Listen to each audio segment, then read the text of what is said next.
My entire passion in life is helping people to create an extraordinary quality of life. That means life on your terms. And one of my obsessions for the last 38 years has been business. And the reason is because most of us spend more time in our work and our business than we do with our children, even than we do with a spouse, a boyfriend, a girlfriend, or those that we love. A business becomes an extension of a person's identity. And so I found that if you can help someone transform their business, to a great extent, you transform their life, because it's the place that causes them to grow and expand and to find a way to add value. And my passion for business is really simple. I love seeing people take control of their own lives and create the life that they deserve by finding a way to do more for other people than anyone else does. So this podcast has one purpose: to truly help you create business breakthroughs, the psychological insights that can get you to go to the next level. Anything that's usually a chokehold on the growth of your business, 80% of that is the psychology of the owner, and 20% are the mechanics or the strategies. And I'm a strategist, and this podcast will have both. I'm going to share with you some of the best insights and strategies that I'm aware of in the field. But if you're going to really make progress, it's going to take more than just information or listening to podcasts. It's going to require some real change. And everybody wants things to be better, but nobody wants the change. If you really want to take control, if you want to make real progress, then let's begin the journey with this business podcast now. Netflix, Starbucks, Apple, Amazon, Costco. What do these companies all have in common? Strategic innovation. All of these companies rewrote the rules for competition within their industry. They found unique ways to provide more value than anyone else, and that's why they're dominating. But strategic innovation is different than constant, never-ending improvement. While you can't run a successful business without making improvements, it's strategic innovation that will help you reshape the landscape of your business and, ultimately, take over your entire industry.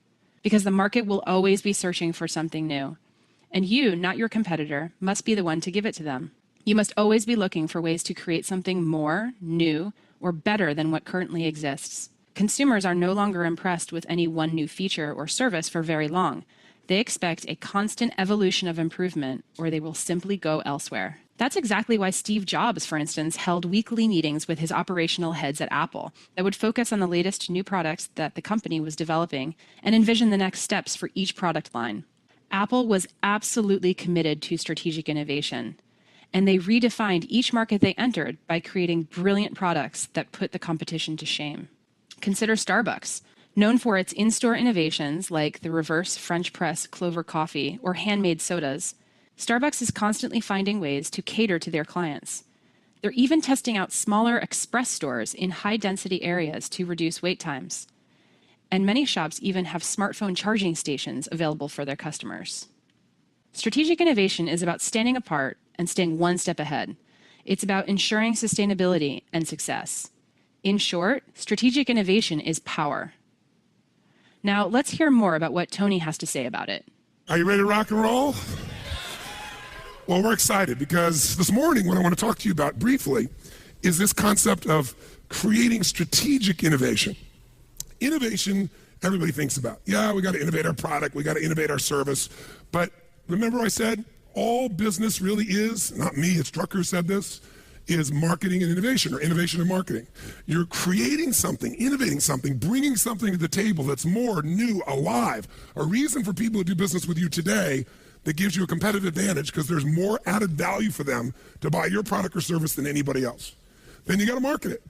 Those two forces have to be institutionalized in your organization. It used to be you could come up with a killer service. You could come up with a killer product. And you could run or promote or market that product for 5, 10, 15 years. And as long as it's a great product, you could own the marketplace, especially if you were first. Today, market cycles. I remember, for example, in the early 90s, Sony used to have a market cycle where they build a product and they would have about a 4.5-year market cycle. So in the days, let's say, even the 80s when they were building like a Sony Walkman. When they built Sony Walkman in those days, their market cycle was in the 7-year frame. Then it went in the 90s to 4.5 years. Anybody know what the market cycle is now? In other words, they create a product before they know they got to replace it and improve it and sell it in that business? 6 months. 6 months. They know that if they are going to hold on a customer every 6 months, they have to find some way to take it to the next level. And by the way, Sony used to do that. And they owned the marketplace. Who replaced them in the sense of innovation when it comes to technology? Quick. Apple. Sony was the Apple. But interestingly enough, Sony got to the point where they stopped doing the same level of innovation. They started coming out with products that look different, but there was no real innovation. Innovation isn't just looking different. Innovation, by the way, can be looking different. Looks can be an innovation, believe it or not. But it can't be the only innovation over and over and over again, or customers just get used to it. It doesn't mean anything. There's not enough added value. So what is strategic innovation? It means training everyone in your organization to think, we have two jobs. I don't care if you answer the phone, or you work in the stock room, or you're in marketing and sales, or you're head of accounting. I don't care who you are. We do two things here. We innovate and we market. Anything you can figure out, anything you can bring to the table that can help us to innovate, make our product or service better in some way for consumers to meet their needs. The more we can know about their needs and the more we can find to meet those needs, and anything you can tell us that can get us out there to educate people about why ours is better, any way we can get our message out in a unique way, we all need to know. You need to reward within your organization. Now, strategic innovation is different than just constant, never-ending improvement. Constant, never-ending improvement is a very, very important principle. If you're not constantly improving, you're definitely going to be passed up by your competition. But if you're thinking about strategic innovation, what it really means to me is rewriting the rules for competition within an industry, within an area. When you change how people compete, when you change the rules, you take over that industry. You shift completely the game. So in my industry, the vast majority of people spoke and still do for 1 to 3 hours, which many of you yesterday wish I was one of those people.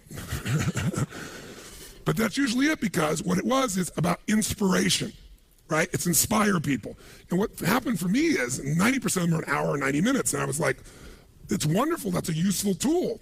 But, inspiration is like motivation. Motivation's nice, and it's like a bath. It doesn't last, but you still take a bath every day.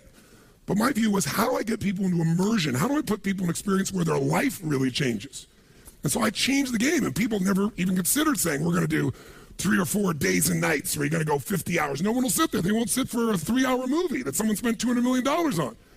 But I changed the game. I changed the rules, because once people got the result, even if in the beginning it was tough on them, by the end, the level of transformation was so huge, it changed the rules, it changed the game, it changed the size, it gave me a brand, it let me dominate an industry. Because when people walk up to me throughout my life, the number one phrase, you can see me anywhere in the world, a dozen times a day, not in a seminar, I mean just walking around, is, oh my God, Tony Robbins, you changed my life. It's like, and I always say, you changed it, thanks for the credit, I'm glad I helped. But they'll say that like clockwork, every single time. That's different than I like your product. That's different than I enjoyed your seminar. You changed my life.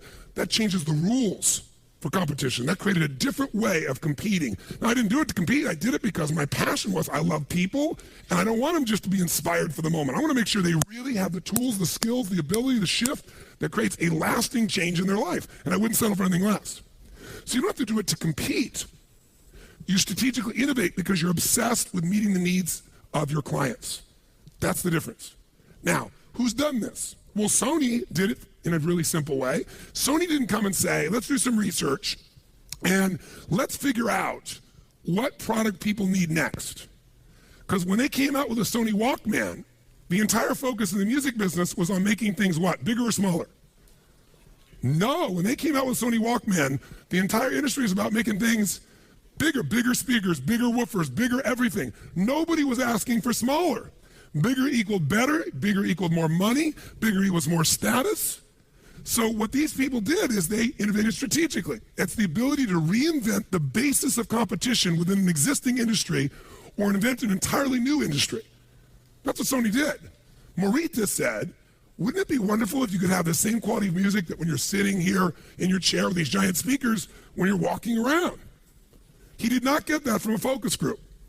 He did not get that by someone telling him. He just tried to figure out, what do people need that they don't even know they need? That's a different game. That's when you start to reinvent things. Otherwise, you're just an extension of everything else. What do they really need they don't even know they need? He really walked around, he talked to people, and they talked about how much they love music and so forth, and he just thought, gosh, people are traveling more and more, people are mobile more and more, I'm gonna come up with this idea. And so now, we think of a Walkman, it's like this ancient dinosaur, right? This giant thing in your hand, compared to this little tiny, the newest iPod they've got that, it's like the size of your fingertip. But the point of the matter is he created the industry. Now, Sony eventually lost out to Apple for a lot of reasons, and most of them are strategic innovation that Apple did and Sony stopped doing. It's that simple. So they're a perfect example of that process. So think of it this way. If you and I are going to really be effective, the secret is don't just improve, change the rules of the game. Change the rules of the game. You do that, the game changes overnight, and I'll give you an example most of you probably make use of. Starbucks. Did Starbucks change the rules of what a coffee shop was, yes or no? A little or completely? What was a coffee shop before Starbucks? It was a place that you got coffee and what else? What else? Yeah, you got bacon and eggs and sausage and, you name pancakes. That was a coffee shop. True? And people got their coffee. What they did is they came along and they said, you know what? People, I notice, the world's changing. People used to go after work to the bar, and they don't go to the bar before work. It's like people need a place to go between work and home to decompress before they deal with what's at home. And they said, they want to be social sometimes they want to be by themselves. And then this man didn't even create this, right? How did Howard find or come up with Starbucks? He went overseas, he was in Italy, and he saw these little coffee shops, these little bistros, and he was like, wow, I think that could work. All he did was model it and come bring it here. But he changed the game of competition. He wasn't competing with Denny's. He wasn't competing with these normal coffee shops. He was this high-end, super expensive. You got an identity by going there. You got a social experience by going there. You got a place to be able to go between your life to decompress.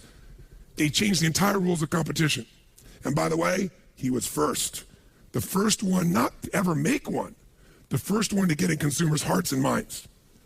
And once he was first, there are a bunch of people that try to copy it. They might even have better coffee. But once they're first as a brand, he innovated first and he branded first, and they own the market. And by the way, how much have they grown? How many stores did they have in 1998? 100 stores. How many do they have now? Last year, they ended with 15,000 stores in 10 years. That's what happens when you strategically innovate. He could never have made a coffee and made his product better and then sold and grown like that. The reason he grew like that is he created a whole new category that he was the leader in. That's what you have to be able to look at. That's what I mean when I talk about strategic innovation. Nike, we gave the example of yesterday also. Think about what Nike really did along the way. First, he sold, somebody else's shoes, meaning Phil Knight. Then he lost the contract, which looked like the worst thing in his life. I'm losing my product. But what did it make him do? It mean creating a product of his own, a total what? A should or a must? Come on, guys, a should or a must? By the way, that's what the value is of the marketplace right now for many of you. Your worst nightmare is, if you find a way to use it, the demand to strategically innovate. And if you do that, it could be the greatest day of your life. Even if right now you're scared out of your mind, take that fear as energy. And there's not a big difference between fear and excitement. Same kind of drive. One just has a sick feeling to it. The other has a little excitement attached to it. Right? But if you get that thing and just go, the meaning here is this is the gift, and I got to figure out how I'm going to use this gift. This is demanding a change. So what does he do? He innovates. He comes up with a product like nobody's ever done before, and it creates him on this explosive growth. Now, as he goes into that explosive growth, other people start to copy what he's doing, and now he needs to innovate again. And he hasn't really come up with much innovation for a little while until suddenly his innovation is the way he marketed it. He changed the game. He no longer sold shoes. He made Nike, first of all, a sports company. He was the first one to sell $50 shoes, but he was able to do that because he was also selling you clothing. It was an integrated look and feel. And that evolved into selling we're a lifestyle. Just what? Right? And all of a sudden this lifestyle, and the lifestyle had all these members of the community. Michael Jordan, right? Tiger Woods now. And he started building that. And gradually they built from a sports company that sponsored events and everything else to now they're a community. How many of you use Nike Plus? How many of you run and use Nike Plus? I'm curious. Nike Plus, if you've not seen it, you go online, you type in, you get this little device in your shoe, and now when you go running, you can hear your music. It tells you how far you've been running. You can have Lance Armstrong going, hey, nice job, you broke your record. That's what happens at the end, total reinforcement. You plug it into your computer and boom, it tracks everything, and you can compete with other people or you can track yourself. You want to play 3-on-3 basketball? They have a whole community. You go on anywhere in the world, click on, you'll find people who want to go play with you that day. What they're now doing is they're in your life every day. They're no longer a product. They're no longer a service. They're a community that you're a part of. That reinvents the way they compete. So guess what? Nike doesn't have to spend these ads. They got millions of people to log on every single day because it's a part of the ritual of their life. That's reinventing the rules of competition. Try that now and come out with a little company called Scooby-Doo Shoes and see how well you do. Maybe you do well by finding a niche, but you're not going to take over Nike, right? They've constantly found a way to strategically innovate, not just make something a bit better. That's the difference in what I'm talking about. Harley Davidson, before World War II, after World War II, rather, became this giant, incredible, arm of marketing. Because all these guys, that were GIs came back from World War II and they'd driven these Harleys and they wanted a Harley. And a lot of them wanted an identity for themselves, that they were still a badass and they weren't coming back to just being a normal person. And they built a culture. And that culture became very loyal. And that culture was promoted in movies and it was an identity, right? Born to be wild, this crazy, outrageous person who's totally independent, owns himself, as tough as nails, totally masculine. Now, they went through this tremendous growth period, and then all of a sudden, in the 80s, the Japanese started building much better bikes. Lighter, faster, cheaper, stronger, and Harley started to just drop through the absolute floor. Harley was on the verge of bankruptcy after being around since the earliest days of motorcycles. And what turned them around? Strategic innovation. Somebody came in, the new management team, leadership team, the CEO gets a lot of credit, but it was really a team. And they said, you know what? If we're going to innovate, we got to say, what business are we really in? That's another way you can find how to innovate. You keep thinking you know what business you're in. You think you're the person that builds casinos. That's only one way of looking at your business. There's a much broader version of what business you're in. And they started looking around and saying, who are our customers really? What do our customers really buy from us? Are they buying a motorcycle? No. They're buying an icon. They're buying an identity. They're buying legacy. I mean, these are not just bikes. These are legends. And gradually, they began to realize what we really sell at this stage, we've been around so long, we're really selling a heritage. We're selling a legacy. We're selling a lifestyle. We're selling a way to live. We're really selling nostalgia. A mindset, because baby boomers, they found, guess who buys the most number of motorcycles? What age today do you think? 38 to 50. It's somebody about to have or in the middle of their midlife crisis who says, I'm still a badass even though I'm old. And they began to realize that's where 80% of these motorcycles are sold. So they said, here's what we're going to do. We're going to sell this identity not only to these people. If we want to expand the market between 38 to 50-year-olds, we're selling nostalgia. Some people aren't going to ride a bike, but they want the identity.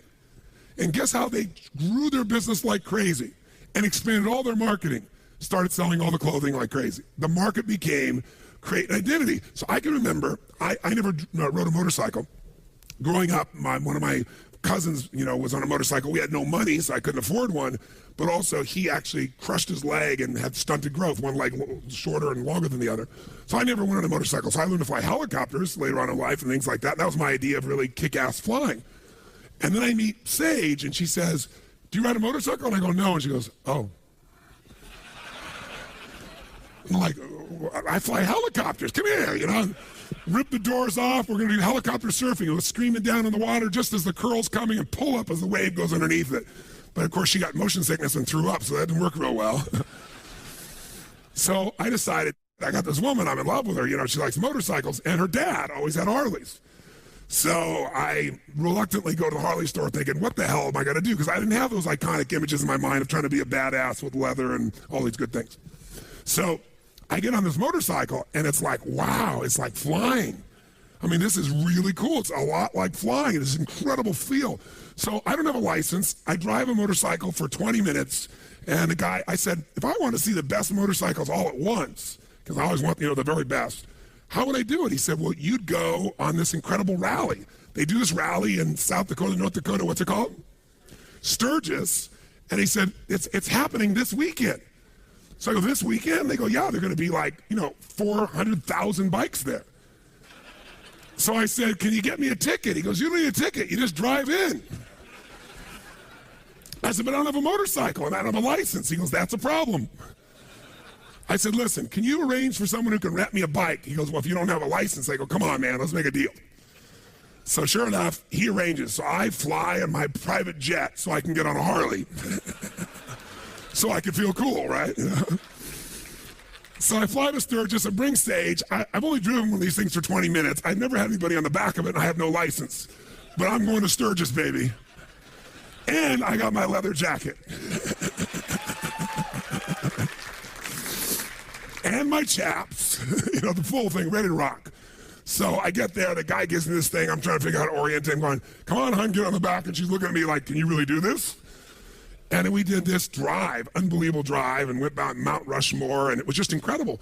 And then we got there that night, and they said there were going to be all these bikes. And we got there, and there were probably 15,000 bikes, which sounds like a lot, but that's not 400,000. And by the way, Sturgis is this little tiny town. I'm thinking, well, there's a lot of bikes, but it's not terribly exciting. You get there at evening, and the only place that's the nicest place in town is the Best Western. So I check in the Best Western, which is probably normally $99 a night, and it's $600 a night that week.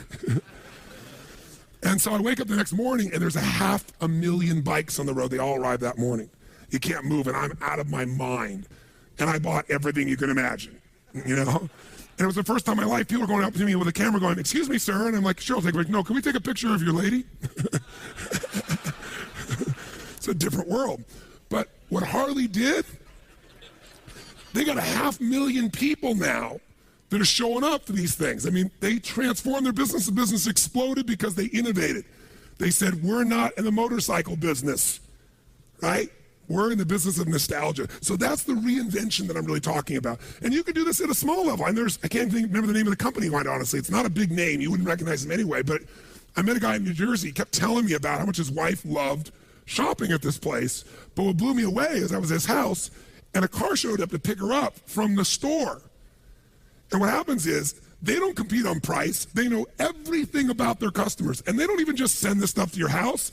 They send a limo to pick people up and bring them shopping.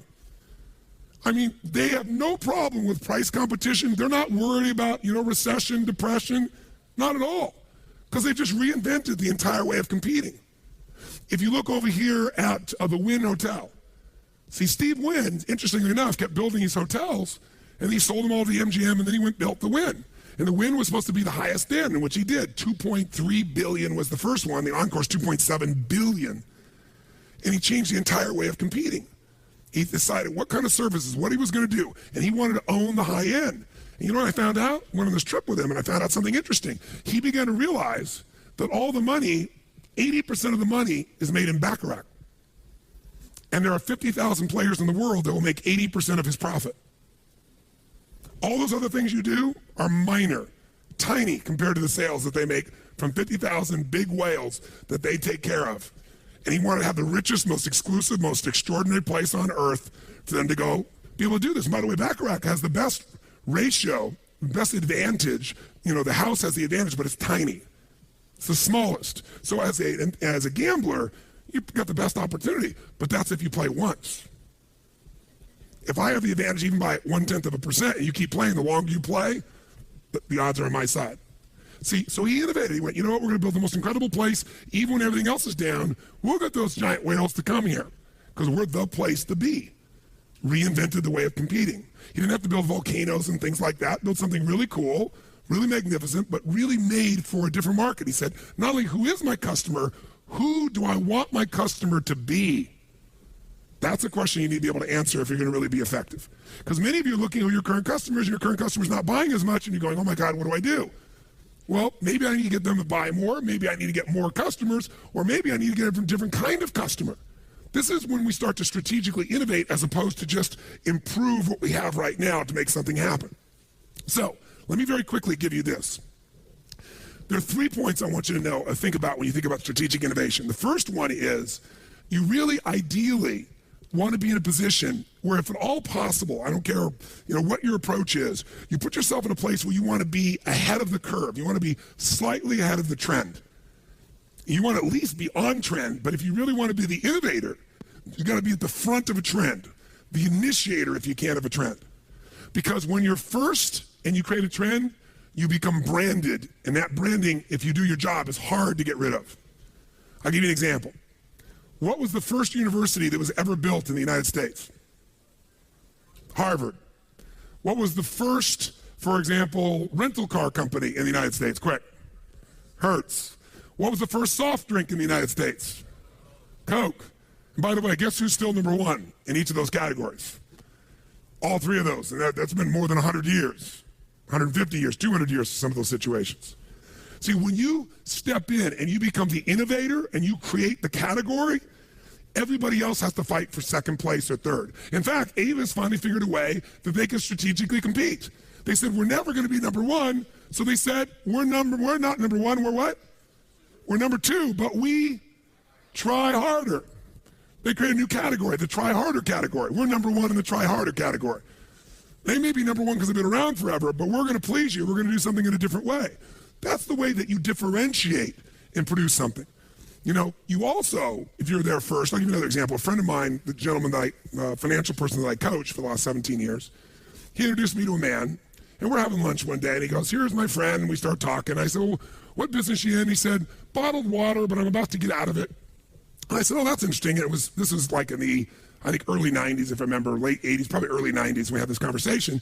He goes, yeah. I said, wow, what a trend. The idea that people could get us to pay for these bottles of water, you know, $2, $3, that everybody used to drink for free. I mean, that's the ultimate marketing. In fact, Coca-Cola and people like that were making more money. Some of them were charging more per ounce for water than for Coke, or than for beer, or Borden's milk. It was just water. I said, that's amazing marketing. He goes, yeah, I was really lucky, though. He said, I got in the mineral water business right as a trend happened. I said, what was that? He said, when people started saying it was okay not to drink and even started promoting designated driver, I thought this is a trend that I think is going to stick. You know, I think people are going to take advantage that they don't have to drink. They don't have to feel pressure to drink. And I think they're going to look for an alternative while they're in the bar. And he said, I thought the alternative was this little company I bought for $500,000 called Perrier. He bought it for $500,000. It was making $100,000 a year. He kept that company for 15 years and sold it for $2.2 billion because he was ahead of a trend. All right? And he was there. And by the way, people don't say, give me a mineral water. Most of the time, they'd say, give me a Perrier. In fact, Pepsi hates that people still often say, can I have a Coke? Because they're first. Right? And so in any industry, you can do that. You know, in my industry, the greatest compliment I get is speakers come up and say to me, you know, gosh, you know, guess what? I had these people tell me, you know, you remind me of Tony Robbins. And I think, wow, I'm really complimented. I'm also going, great. I want you to be like Tony Robbins. That's a great compliment for me, a great compliment for you, but it also comes because I was here first, baby, and I did my job. I delivered in a category no one had ever done anything like. That's how you strategically innovate and own something. See, you got two choices. Try to go sell everybody, or have people, when they think of the best, they think of something they want, and they think of the best, they think of you. Very, very different game. Very, very different approach. Now, you want to be first ideally, but if you can avoid it, you don't want to be the ultimate pioneer in some businesses, because the pioneer, the Indians usually put arrows in their back. So it's nice to know the trend is real if possible. It's not always possible, but ideally near the lead. The other thing you want to do ideally is get in a game with infinite upside. Get in a game with infinite upside. If you're going to strategically innovate and you're going to create this new product, this new service, this new approach to things, you don't want to be in a situation where you spend all this time and energy and create something new that has a limited amount of upside. It's going to have a 3-month upside, a 6-month upside, or people can only do so much. Now, I didn't do this because I didn't enter a business and go, where can I go get the largest margin possible as a business owner? This was my mission. So I didn't do that. I didn't go, we're going to a business that I can go sell for 10 times, 20 times, 30 times. Where am I going to get the largest multiple? I didn't do that. I didn't look for infinite upside. In my case, it was just driven by wanting to serve. But today, as a businessman, entering into businesses, I'm going, what's a trend that's just beginning that I think has real legs? Is there a place, is there a way to partner where we're the leader in that trend, but also where that trend's not going to be short-lived, it's got infinite growth and upside, where there's real opportunity. Then you start to think in a more strategic way. Is this making sense? Okay? So now, you might say, okay, Tony, this is all cool, but how do I do it? Here's what, I'm going to make this so damn easy. 5 little areas that if you go into these areas, you will automatically get the ideas for strategic innovation. In other words, if innovation needs to be a part of your life, and you're saying, okay, Tony, I want to innovate, how do I do it? If you do these 5 things, or even a couple of these 5 things, you're going to find yourself in a position immediately where innovation will start to happen, because your goal is not to be the innovator. Your goal is to have an organization that constantly innovates. Because if you're the innovator, then the entire business is still dependent upon you. But if you're the person that's creating innovation, by a system you've created, then the people can change, the environment can change, and the innovation is going to keep occurring. So here's the first of the 5. I want you to jot these down, and then afterwards, I'm going to have you jot down how you could use these 5. So the first one is you need to get new voices. You need to get new voices. Now, what does this mean? Well, I know companies. One of my friends is a guy that's worth about $6.5 billion. He's a very private man. He's in New York City. Most people don't even know his name because everything he does, he's in the background of. I have enormous respect for him because he gives away about $100 million a year anonymously each year to organizations that he thinks makes the largest difference in the quality of human beings' lives. Like last year he did one for a mentoring organization. He's just a wonderful guy, totally private man. How does this guy who's very quiet, he frankly, when you're in a room, you don't know he's there. At the end of the meeting, when everybody's talked, he might say something. He says it real quietly. People kind of lean in like E.F. Hutton, in the old days to listen. But he has this incredible ability to take companies to another level. And the reason is, he just told me, he said, Tony, one of the first things I do, take over an organization, is I figure out what that organization is, what the trends are, and then I go find somebody else, a group of leaders to bring there. Not to run it, but because I know they're going to bring a completely different voice to the organization. And one example I'll give you that I know about that he told me about from a friend of his is, remember when IBM grew like crazy? They managed to give away the most valuable thing in their entire life, the software to the IBM PC, to Windows. I mean, think about it. Here's a man, who runs Microsoft, this little company, this young boy who's creative and gutsy. He leaves college, Bill Gates, and he calls the guys who have the Altair computer and says, you got this computer and you have no software. I've written software for it, which, by the way, he hadn't written one line of code, and he didn't even have access to an Altair computer. He just believed he could, and he sold them. And they got together and started writing code, and he figured out how to do it. He got the thing going. And then what was his big breakthrough? Did he write MS-DOS? No. How did he get MS-DOS? Someone tell me. MS-DOS, which is the basis of making all his money. Before he copied Apple's Windows, it was MS-DOS. He bought it. How much? Anybody know? $50,000 he bought MS-DOS. Then went to IBM and licensed with IBM to have it be the exclusive software for all their computers. And then when everybody knocked off IBM PCs, clones became the basis of that. Just think about that, because most of you think of him, you think of this incredible coding genius, which he is, but he made all his money basically just by finding a way to reinvent the rules for competition. He let IBM sell everybody razors, and he sold the razor blades. And so IBM didn't make much money. In fact, IBM at one point, you remember, they were in deep trouble. And they brought in a series of new CEOs to turn things around. And they brought in I don't know how to pronounce his name. It was Gestetner, the gentleman who came in, who was like the major turnaround guy. What's his name? Gertner, thank you. And Gertner comes in, and sure enough, when Gertner came in, the first thing Gertner did, it was brilliant, is he realized that for IBM to change, somebody interviewed him in an article, and this is where I saw it, and they said, will IBM be able to turn things around? Will they be able to come back? Will they be able to become a force in computers or computer services or any of that nature? And he said, I had the same question when I came on board. And he said, here's how I addressed it. I asked the question of our executive team, our leadership team, our management team, our marketing team. I said this: how many people do we have under the age of 40 who are based on the West Coast and Northern California on our core teams? That was the only question he asked. And they went, none. He said, and the answer is, we will fail. He said, because 85% of the innovation that's happening in the world is coming from the location called Silicon Valley in Northern California, and it's by people under the age of 40. What we have to do right now, if we're going to transform this company and innovate, is we need new voices. We need people who have a completely different voice. They have a completely different life experience. They will naturally cause us to what? Innovate. But we can't do this if we're like going to visit them once in a while. Proximity is power.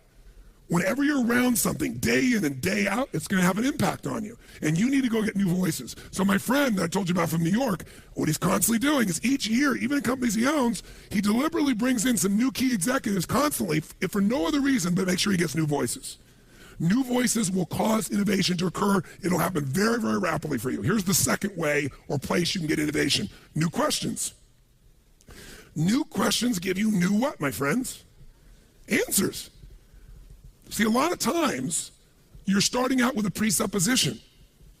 Like last night when the gentleman raised his hand again and, came over to me initially and said, well, how do I do this when it's impossible?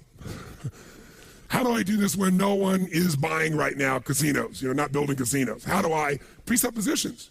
His question guaranteed he couldn't come up with an answer. The quality of your question creates the quality of your answer. So I'll give you one example that's real fast, and then you can think of some of your own ideas here. New questions would be Bill Gates. I was talking with some people that knew Bill Gates, and I was trying to dig underneath, and some of you have been to my programs. Who's been to Date with Destiny? Anybody here been to Date with Destiny? Wow, quite a few. So you've been to Date with Destiny, all of us as human beings are controlled by what we focus on. Whatever you focus on, you're going to feel it, even if it's not true.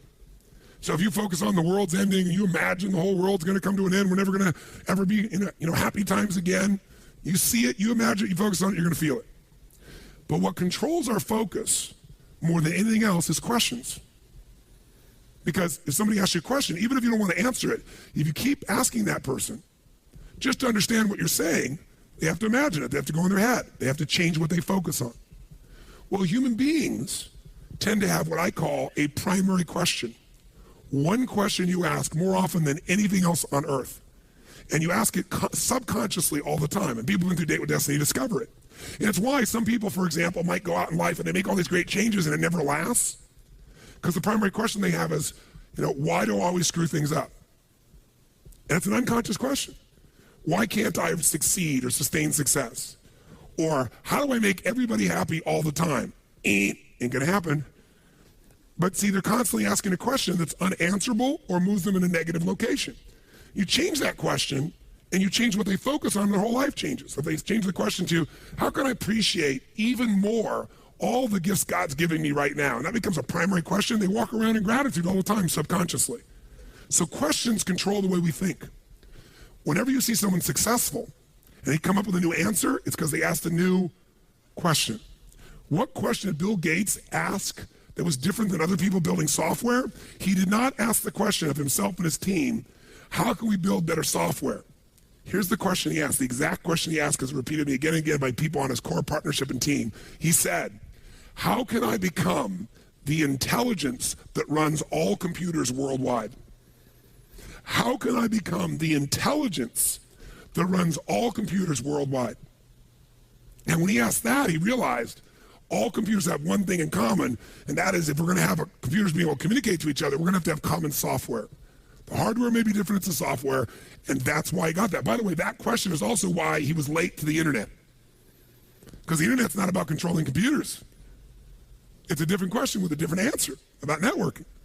So you got to ask yourself, what are some new questions? Because new questions, by the way, will start new conversations. And if you do it with new people, with new voices, innovation is going to go crazy. It's going to be institutionalized. Third question, or third new thing for you is new perspectives. New perspectives only happen if you get yourself in a new environment. There's a company called Nokia. Many of you know. Who's got a Nokia phone in this room? I'm curious. Now look at this group of hands. Nokia was dominating the marketplace prior to the iPhone. Complete domination of the marketplace for many, many years. Nokia was not a dominant source. Where is Nokia based? Who knows? Yeah, it's in a very, very cold, dark place in Scandinavia on the edge of the Adriatic Sea, and they were trying to figure out what customers wanted by working with engineers who are working there in Finland. And guess what? They weren't doing so well. But somebody in the group got smart and said, you know what? We keep making more and more technical phones, and we keep innovating the technology like they used to do with VCRs when all of us were kids. And they made so much innovation, and you didn't use any of it. So he said, you know what we got to do? If we're going to really innovate, we got to know what our customers want.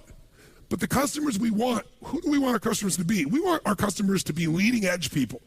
We want the kind of people that influence other people, because people today don't just want a phone, they want an identity. They want to feel different. So they sent their engineers, these guys that are not marketing guys, because they knew they kept telling them change this, but they couldn't do it. They sent them to 3 places in the world: King's Cross, Australia, the east of London, and Venice, California.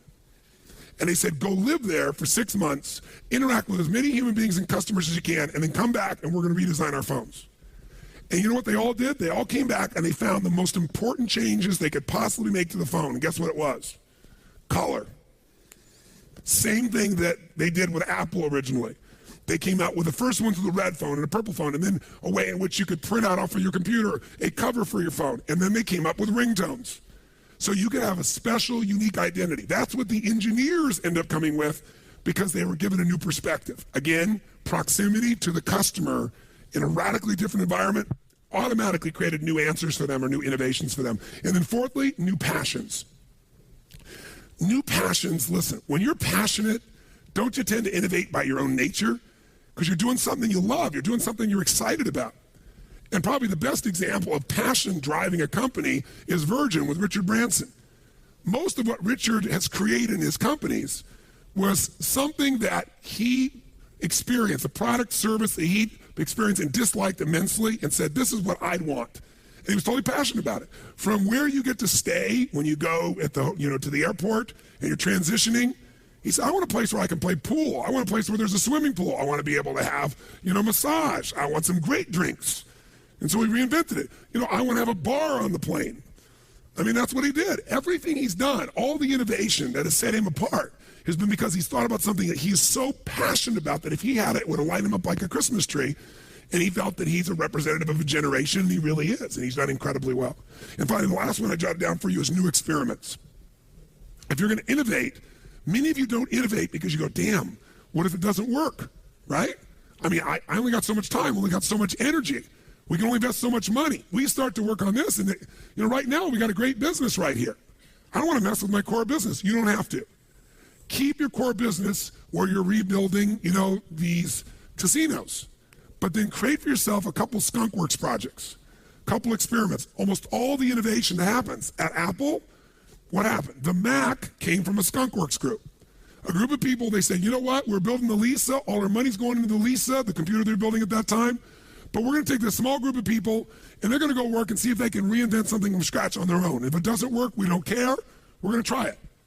At Google, many of you know, people have about 20 to 25% of their time designed for skunkworks to work on some project they think is worthwhile. Google Maps came out of that. Twitter came out. A company is building these great resources, and this little side, stupid little project called Twitter.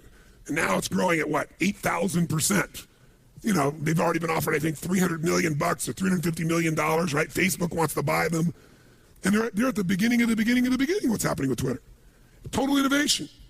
You can use these same resources. Twitter's an interesting example. I thought to myself, someone's telling me, you got to do this Twitter thing. And I'm like, Twitter?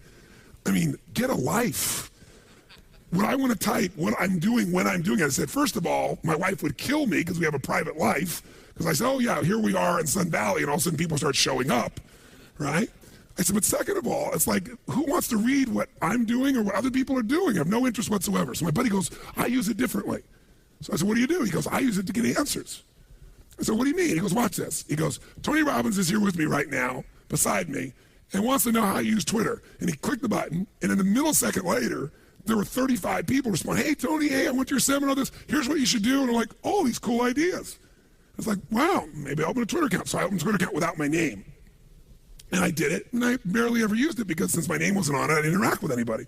And I didn't put anything on there. It was like, what am I going to broadcast? Yes, I'm doing a seminar, right? Yeah, that's new information for me, right? But then one day I thought, there's all these people out there, and people kept coming up to me saying, would you do something to inspire me every day? And I'm like, another product, another service, I don't want to commit to that. And I thought, you know what? I'll just put a quote on my Twitter each day for something, just a simple quote, not just mine, other people's. It'll make me look for one each day, too, that I like, and I'll just share it. And if I find cool clips every now and then that I share with my friends, I'll share them as well. And I did that 10 weeks ago. And this morning we had 300,000 people. And there's 8 million people on Twitter, and we're number 35. And it's like, wow, this blows my mind. It's just a fun, cool little tool. So it wasn't much of a strategic innovation for me. Somebody else created the innovation. But sometimes you can use the innovation for your core business as well. And I use it again to look at, okay, here's this little experiment I'm doing. Gosh, if this continues, maybe it won't. But if this continues, I have 1 million people that I could send a message to 3 months from now, 4 months from now, at the current growth rate, if it stays there. If it takes longer, but I like the idea. God, it's something I really am passionate about. I want to send a message to people, 1 million people like that. That's a great tool. And there's a business application here somewhere for it. Most people haven't figured it out yet. I'm sure Twitter will find theirs. It'll be advertising or something, but it'll be a great tool for keeping people informed. And what's great is I actually read them all, but I have to respond to them all. It's like email, oh my God, another 300 messages. Twitter is like, oh, it's fun, read it. People put clicks in, I go see what they're doing. It's a very cool thing. So again, you want to look at this and say, I don't have to change my business. Maybe there's some experiments I want to do in my business. And then here's some questions, 9 questions for you to consider. And here's what they are, just I'll read them out for you real quick. What business are we what? Really in? That's a question you got to keep asking yourself. Why are we really successful? Many of you think you're successful for one reason, but you're successful for something completely different. It's worth taking the time with your team to ask this question. Who is our customer what? Really? Or who does our customer really need to be in the next 5 years? If you're going to start a business today from scratch and maximize impact, leverage, and profitability, what would you do? Some of you, you may be starting a business within your business to compete in this new world. What distribution channels are we not maximizing or using? What technology are we not using or maximizing? That's why I mentioned Twitter to you. What identity do you want people to associate to your business? Who do they become by doing business with you? And if you're going to create another industry from scratch, if you were going to create an industry within your industry or somewhere else, what would it be? So here's what I'd like you to do. Let's just take 5 minutes, literally, to brainstorm. How are you going to get new voices into your business? By the way, do you have to hire somebody for them to be your new voice? Yes or no? So if you're brand new, you're an army of 1 or 2 or 3 or 10, you could go get people. You can do it through a variety of sources. You can do focus groups. You can sit with a group of friends. You can get a group of your customers. You could use a service like Twitter. You could do all kinds of things. How are you going to get new voices? But be specific. What kind of voices do you want to get? Who would help you innovate? What kind of person could you bring to the table? Ideally, somebody on your team. But also, where could you get new voices? What are some new questions that you need to ask? I gave you these 9 as a sampling. But what are some questions you need to ask to innovate in your business? Where could you get a new perspective? Maybe after you hear Tony speak today from Zappos, maybe some of you, while you're still here in Vegas, might see if you might make an arrangement to go tour it.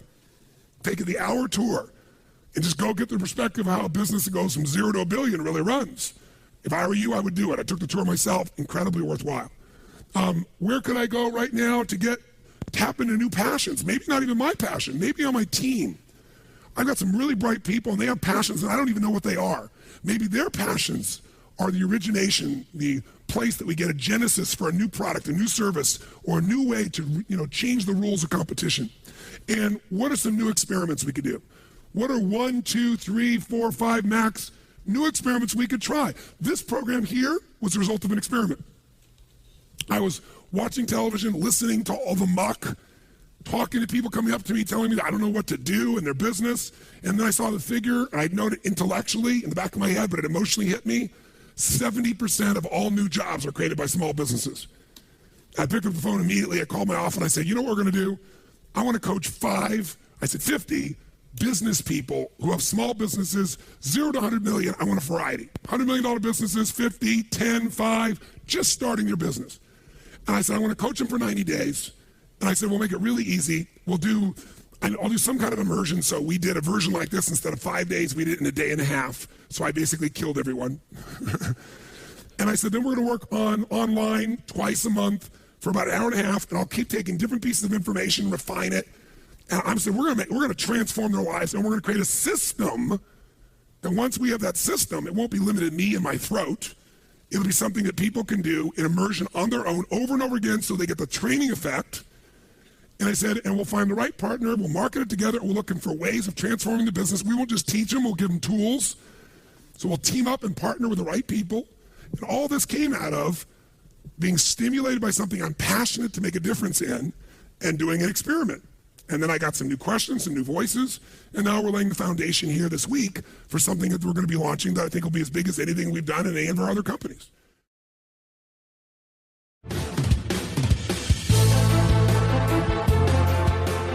Well, what'd you think? Listen, the purpose of a podcast like this is not just to inform, not just to educate you, but get you to take some action. So one of the most important commitments I've learned is anytime you learn anything and you find it has any form of value, the most important thing you want to do is while you're still in state, while it's still important, while it's still in your mind, you want to take some form of action. Whether that's as simple as saying, these are 3 principles that I want to really educate the rest of my team on at my company, or I want to take action on this today. I'm going to create this format today for my marketing or for my anticipation or for using the strategies that you've learned here. So before you turn this off as a final moment, just write down 2 or 3 key either principles that you want to remember or action items, and ideally do something to share it or do something to act on it today. Remember, knowledge is not power. Knowledge is potential power. Really, truly, if you really look at what makes someone successful versus not, it all comes down to execution. Execution trumps knowledge every day of the week. So go out and execute.